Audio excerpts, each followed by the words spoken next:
palavra de Deus diz assim: Amados, não estranheis o fogo ardente que surge no meio de vós, destinado a provar-vos, como se alguma coisa extraordinária vos estivesse acontecendo. Pelo contrário, alegrai-vos na medida em que sois coparticipantes dos sofrimentos de Cristo, para que também na revelação de sua glória vos alegreis exultando.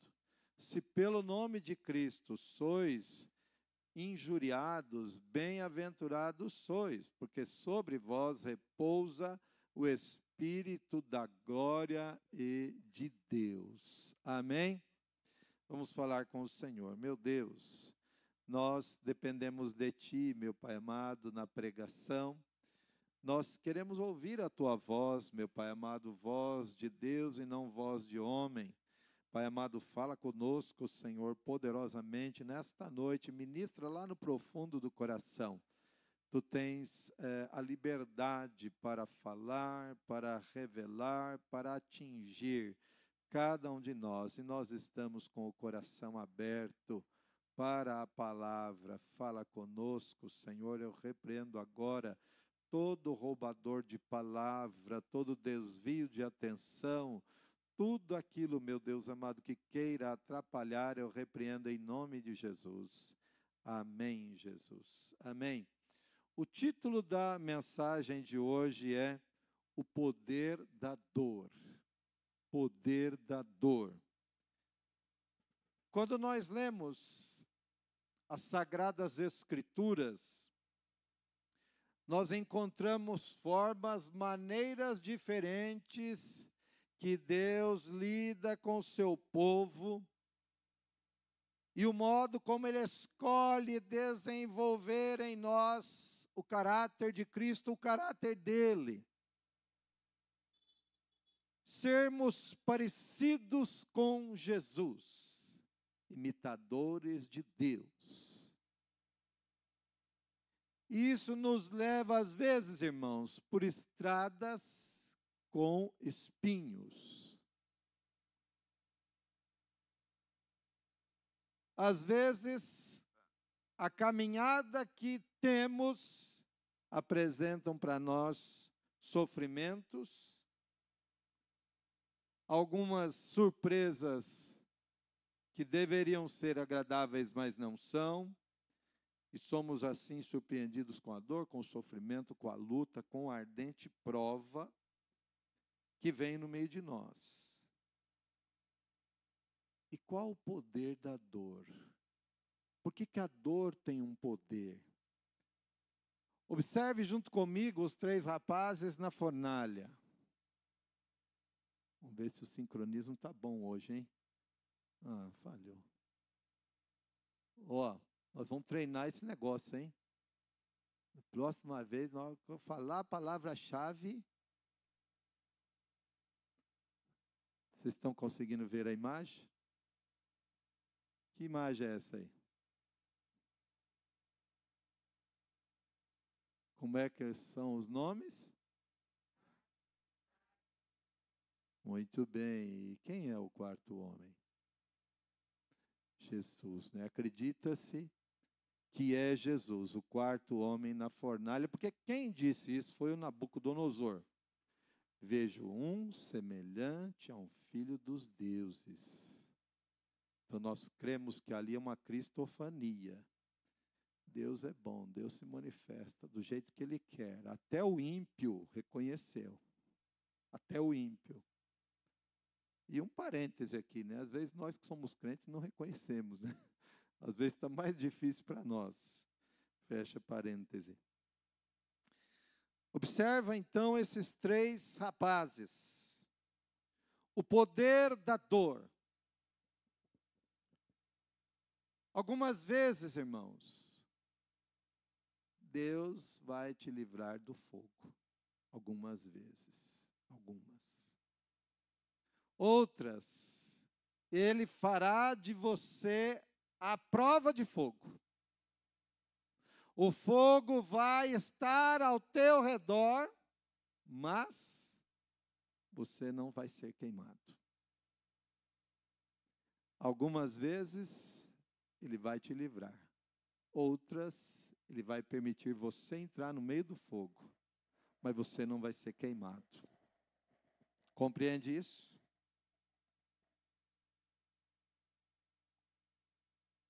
Ele te vai fazer a prova de fogo e deixa a fogueira queimar, porque Ele sabe que com isto você vai aprender algo. E aí eu faço uma pergunta, tanto quanto retórica. Quantos querem crescer em Deus?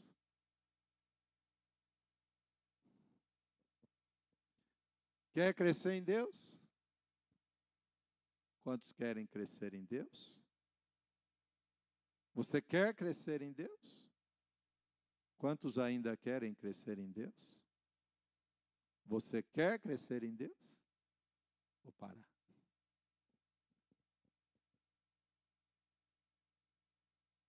E se for o fogo? E se for a prova? E se for esse o modelo? Você quer crescer em Deus?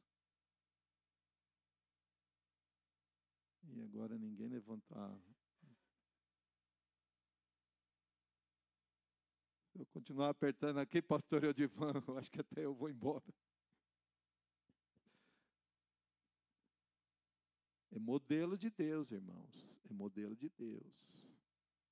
Às vezes, Ele vai te livrar do fogo. Às vezes, não. Às vezes, Ele te faz a prova de fogo. E sabe quando a gente aprende mais? É quando Ele nos faz a prova de fogo.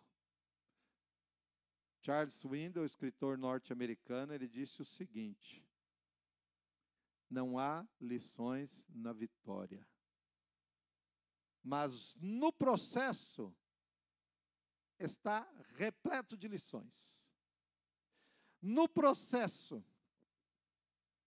enquanto você passa pela prova, e o apóstolo Pedro, inspirado pelo Espírito Santo, ele está dizendo para mim e para você, abaixa aí o volume aí, irmão, desliga esse trem aí, em nome de Jesus. Enquanto você estiver assim, aí até perdi a linha do raciocínio aqui. Mas enfim, Deus quer nos ensinar algo. Deus quer trabalhar conosco. Enquanto nós estamos na dependência dEle, no meio da prova, nós vamos ficar de ouvidos atentos, olhos ligados no céu, coração voltado para Ele. Porque dessa dor vai surgir poder. No meio da experiência vai surgir poder.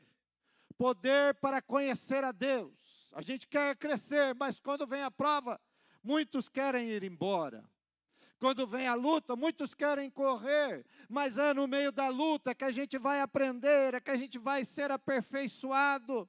É ali que Deus vai moldar caráter, vai apertar, vai espremer. Você já viu o processo para se fazer o azeite? É o atrito. É na prensa. Getsemane, prensa. É lá na prensa. É na prensa é que vai extrair. E alguns de vocês estão sendo prensados. Estão passando pela luta.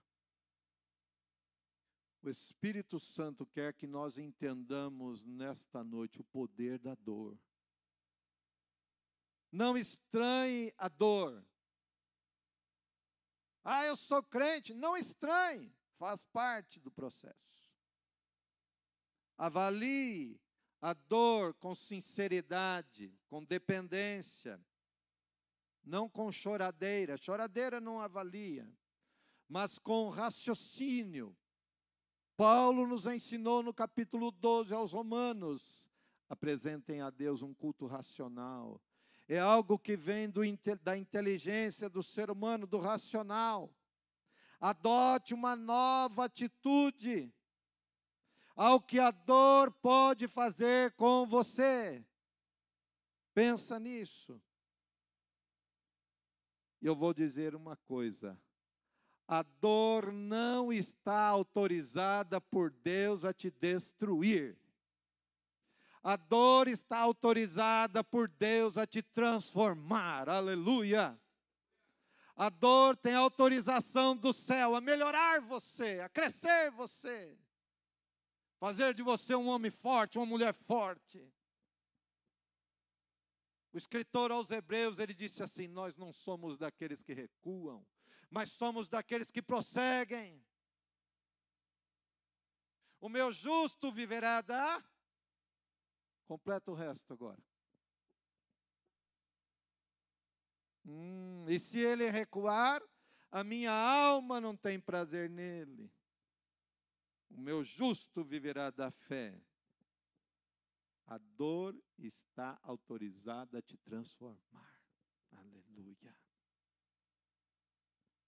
Se Deus nos disse no versículo 12, amados, não estranheis o fogo ardente que surge no meio de vós, destinado a provar-vos, como se alguma coisa extraordinária vos estivesse acontecendo. Quando Pedro disse essas palavras, inspirado pelo Espírito Santo, lá no capítulo 1, no versículo 1, está a razão.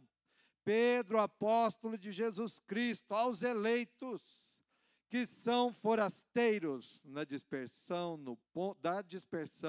no Ponto, Galácia, Capadócia, Ásia e Bitínia. Aqueles que são forasteiros da dispersão. A igreja estava sob perseguição. A igreja estava sob ameaças. O povo tinha ido para a dispersão, estava fora já da sua terra natal. E aí Pedro está dizendo: não estranhe estas coisas. A igreja do primeiro século sabia que existia sofrimento, que ser cristão era também estar em meia luta, em meia dor. E a gente não imagina o que é isso. Eu conversava com minha esposa agora à tarde, a gente não tem ideia. Deus foi avisando o povo dele, usando profetas, e ele fala: desde a madrugada eu tenho enviado os meus profetas, mas vocês não deram ouvido.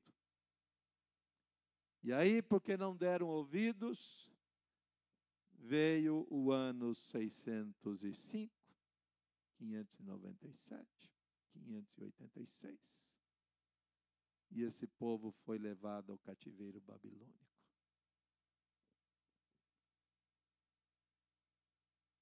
E aí eu fiquei pensando, você gosta das coisas que você tem em casa?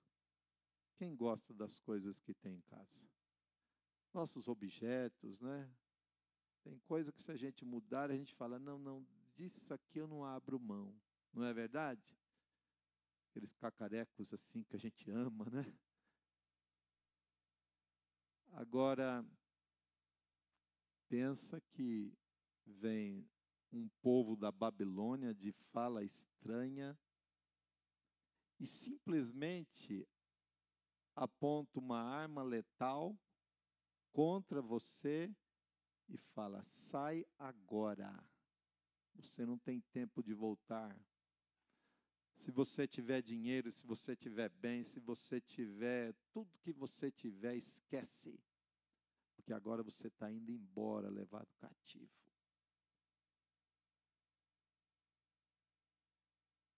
Não estranhem estas coisas. O povo, a igreja do primeiro século, não estava estranhando isso. Mas às vezes hoje a gente pensa que é só uma coisa linda, maravilhosa, e esquece que em meio à dor, em meio ao sofrimento, Deus está trabalhando. Deus está trabalhando com você. Eu vou repetir. A dor não está autorizada a te destruir. Ela tem autorização para te transformar. Pega isso. Pega isso.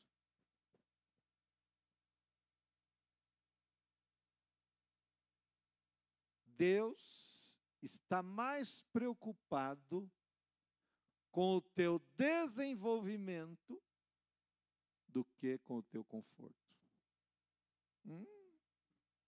É forte isso, né? Essa frase não é minha não, tá? Eu copiei ela de um senhorzinho que estava pregando. Um homem bem avançado em anos. E ele disse estas palavras aqui. Deus está mais preocupado em desenvolver você do que com o teu conforto. Porque conforto, querido, qualquer um pode ter e pode ir para o inferno com esse conforto todo. Mas quando Deus desenvolve em mim o caráter dele, o caráter de Cristo, e se for preciso, através da ardente prova, ele está mais contente do que olhar para nós, deitados, confortáveis, mas uma vida sem graça, uma vida sem sal, sem açúcar.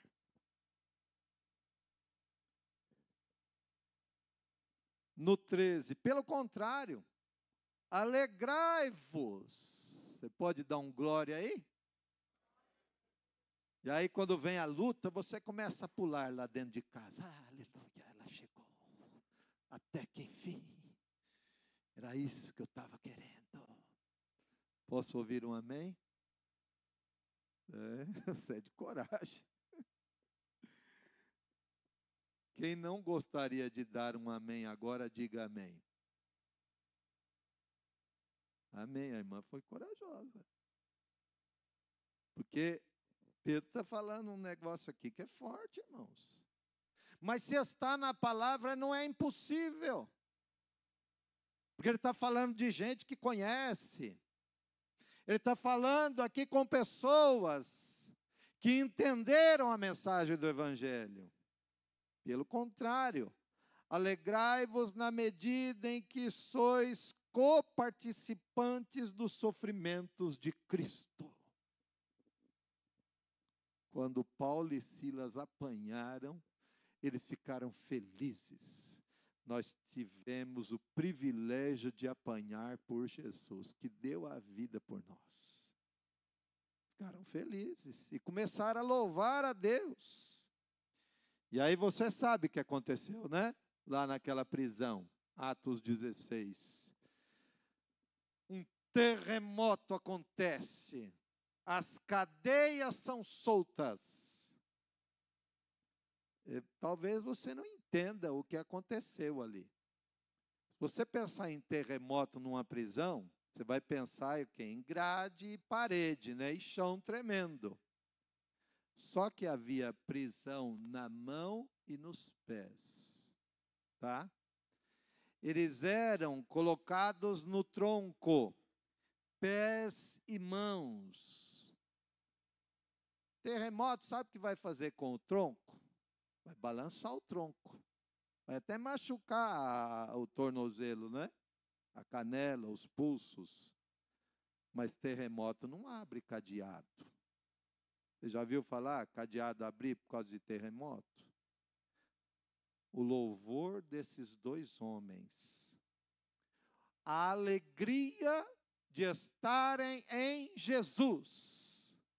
Sacudiu a coisa. Sacudiu.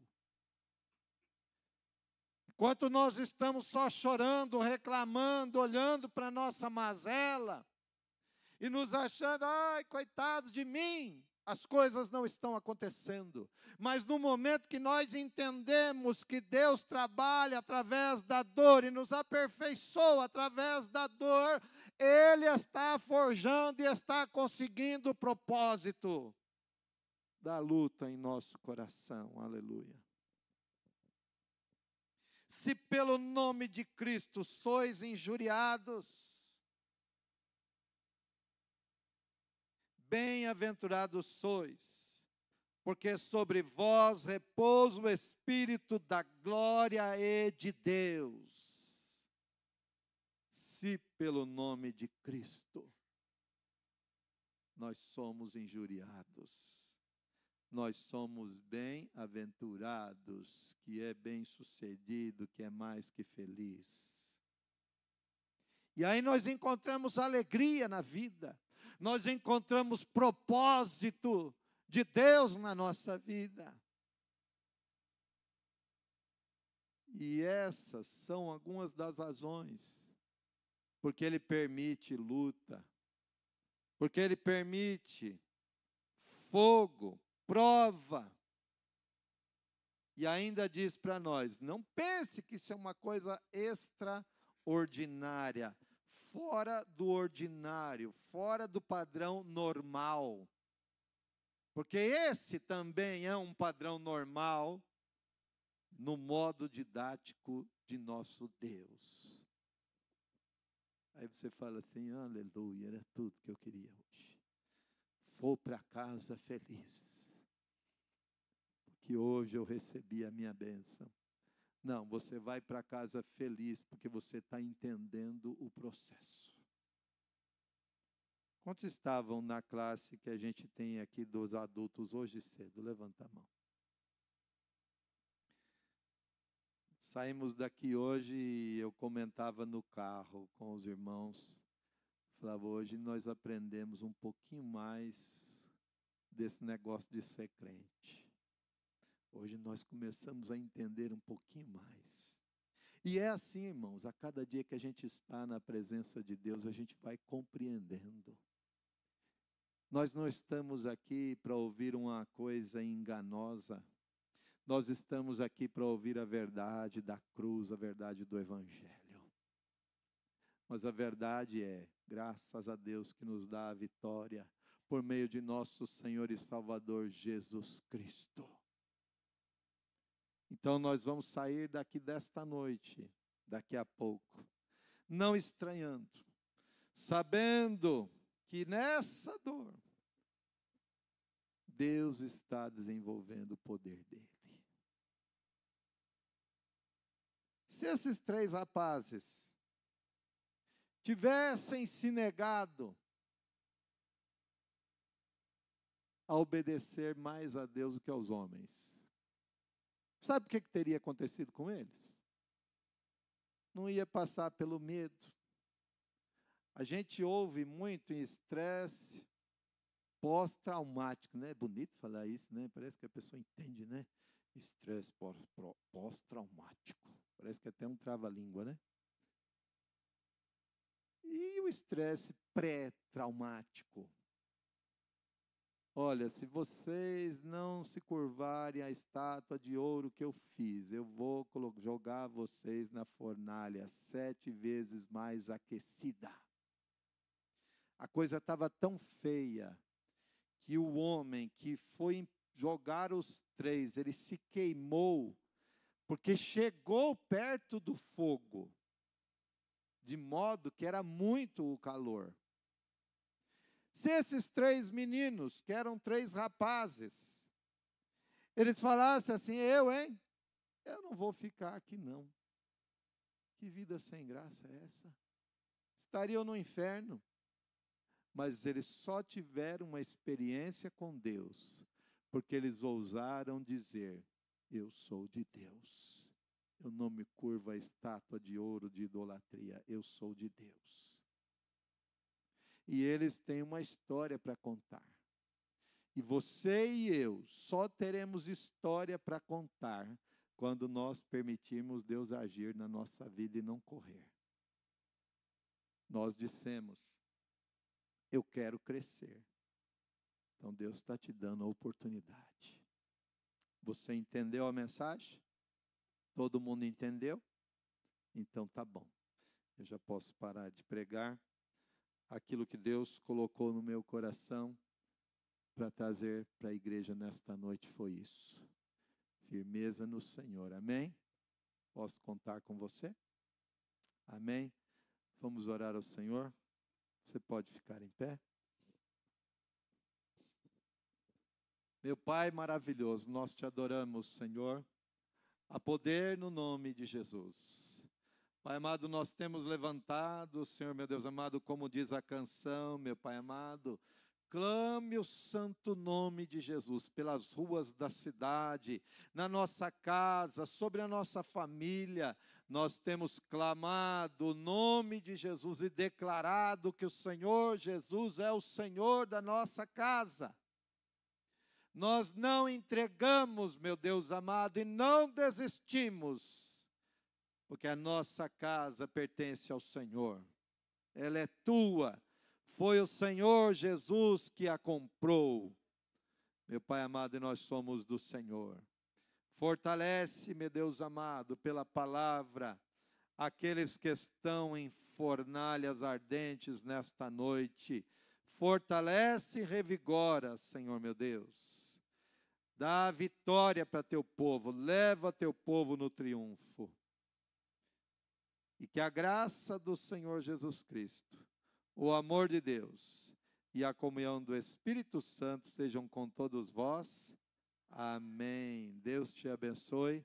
Está encerrado o culto. Depois, diretoria e os demais irmãos aqui na frente.